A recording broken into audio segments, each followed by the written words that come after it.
नमस्कार मित्रों। अब जबकि अगले सेंसस की घोषणा हो गई है तो इसको लेके राजनीतिक गहमा गहमी भी साफ तौर पे देखी जा सकती है। और इस बार 1931 के बाद पहली बार ऐसा होगा जब कास्ट सेंसस हो रहा है, यानी जाति आधारित जनगणना होगी, और आज़ादी के बाद ये पहला मौका होगा। तो हम समझ सकते हैं कि इसके सामाजिक और आर्थिक निहितार्थ तो हैं ही, इसके साथ साथ इसके गंभीर राजनीतिक पहलू भी हैं, क्योंकि हमारे यहाँ जाति और इससे जुड़े हुए आरक्षण को लेके राजनीतिक विवाद और एक दूसरे को लेकर आरोप प्रत्यारोप लगातार चलते रहते हैं। तो देखना होगा इसके क्या परिणाम होंगे। लेकिन एक और महत्वपूर्ण बिंदु जो इस कास्ट सेंसस के साथ या इस सेंसस के साथ जुड़ा है वो है परिसीमन का, यानी डिलिमिटेशन का। जी हाँ, क्योंकि 2026 वो कट ऑफ डेट है जब तक के लिए फ्रीज किया गया था परिसीमन, और अब 2026 के बाद क्योंकि सेंसस हो रहा है तो ऐसे में ये माना जा रहा है कि अब परिसीमन दोबारा होगा, और इसके भी बहुत गहरे राजनीतिक निहितार्थ हैं। दरअसल डिलिमिटेशन या परिसीमन को हम साधारण शब्दों में समझ सकते हैं कि एक प्रोसेस है, एक प्रक्रिया है जिसके द्वारा लोकसभा की और विधानसभाओं की जो कॉन्स्टिट्यूएंसीज होती हैं, उनकी जो बाउंड्रीज जो सीमाएं हैं, उनका पुनर्निर्धारण किया जाता है, और वो किया जाता है जनसंख्या के आधार पे। इसका उद्देश्य होता है कि एक फेयर रिप्रेजेंटेशन, यानी एक साम्यता बनी रहे, हर वोट की जो वैल्यू है वो लगभग कोशिश की जाती है कि बराबर रहे। तो इस लिहाज से लोकतंत्र में इसकी बहुत महत्वपूर्ण भूमिका है, और इसीलिए आर्टिकल 82 में भारत के संविधान में और आर्टिकल 170 में विधानसभाओं के लिए और 82 में लोकसभाओं के लिए इसकी व्यवस्था की गई है, और ये मैंडेट किया गया है कि हर 10 साल में जब सेंसस होते हैं उसके बाद ये प्रोसेस होनी चाहिए। लेकिन हम इसके अगर इतिहास को देखें तो समझ पाएंगे कि क्या पूरा मामला है। दरअसल परिसीमन की शुरुआत हालांकि हो तो जाती है 51 में, लेकिन पहली बार डिलिमिटेशन जो एक्ट पास होता है 52 में, उसके बाद उसके आधार पर 63 में पहली बार होती है प्रोसेस, एक औपचारिक तौर पर अगर बात की जाए। उसके बाद 73 में होती है, और उसके बाद 2002 में होती है आंशिक तौर पे। लेकिन 73 के परिसीमन के बाद एक रोचक मोड़ आता है, और वो होता है 1976 में आया 42वां संशोधन।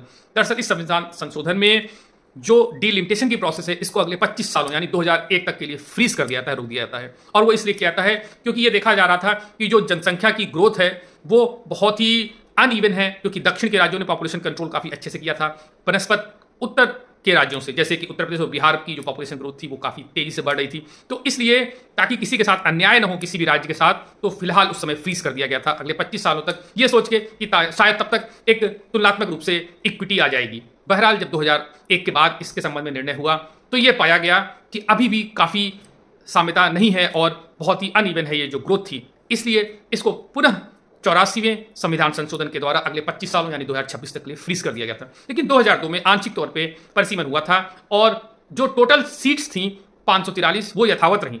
लेकिन ये जरूर हुआ कि एससी और एसटी के लिए सीटों का एलोकेशन हुआ, और इस लिहाज से ये आंशिक तौर पर लागू हुआ। लेकिन अब जबकि 2026 आ चुका है और सेंसस जो कि 2021 में होना था वो कोविड की वजह से डिले था, और अब हो रहा है, और 2027 तक ये माना जा रहा है कि ये पूर्ण हो जाएगा। तो इसके आधार पर पूरी गुंजाइश है कि जो 2029 के चुनाव होंगे, आम चुनाव, उसमें नए परिसीमन डिलिमिटेशन के बाद ही शायद चुनाव उसी आधार पर होंगे। लेकिन इसके साथ सबसे बड़ा जो विवाद है वो है नॉर्थ और साउथ डिवाइड। दरअसल दक्षिण के राज्यों को लग रहा है कि उनके साथ अन्याय होगा, क्योंकि वहाँ की जो पॉपुलेशन कंट्रोल है वो बहुत ही अच्छे से हुई है। तो उनको लग रहा है कि एक तरह से एक पॉपुलेशन कंट्रोल पे जो डिसिप्लिन, एक जो अनुशासन दिखा है, उसका तुमको उल्टा खामियाजा ही भुगतना पड़ेगा।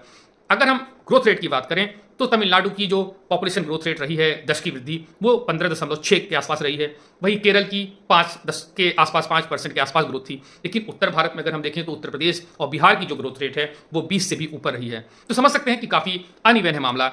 जहाँ तमिलनाडु में जो जनसंख्या है वो तकरीबन 39 मिलियन से बढ़ के 63 के आसपास पहुंची थी, वहीं उत्तर प्रदेश की जो जनसंख्या है वो 199 मिलियन के आसपास है। तो ऐसे माना जा रहा है अगर इस आधार पे आवंटन होता है सीट्स का तो निसंदेह उत्तर प्रदेश को 15-20 सीट्स की बढ़त मिल सकती है, वहीं तमिलनाडु को 9 से 10 सीटों का घटा हो सकता है।